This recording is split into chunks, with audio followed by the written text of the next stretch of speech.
Era parecer um simples passeio pela trilha conhecida.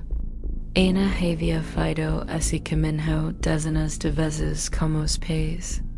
Mas desta vez, algo chamou sua atenção entre as árvores.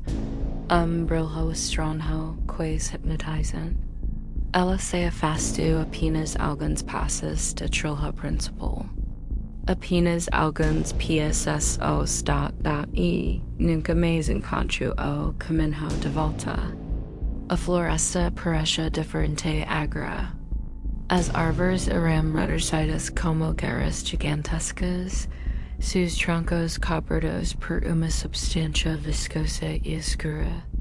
Raízes emergiam do solo como serpentes petrificadas.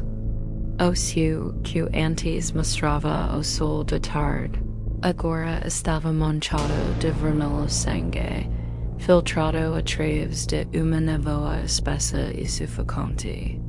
Quanto mais andava, mais a floresta revelava seus horrores.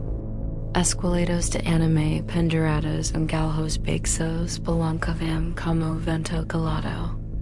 Pocas de água estagnada refletiam no céu, mas abismos infinitos. Os caminhos que ela jurava ter percorrido agora estavam cobertos por tias de aranha negras, grandes como reeds. Foi então que ela ouviu os sussurros saindo dos buracos nos troncos das árvores. Uma voz suave, quase infantil, chamando seu nome entre estalos de ossos. Ana. Seguindo o som, ela encontrou sua boca de infância encostada em uma árvore que sangrava seiva escura. A boca sorria, mas sua boca estava costurada com fios pretos. Sombras dançavam ao redor dela sem falta de luz.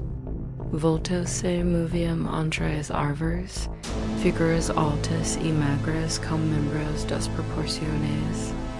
Naquele instante, ela viu no reflexo da boca uma figura idêntica a ela, mas com a pele apodrecida, olhos completamente negros fazendo uma substância oleosa.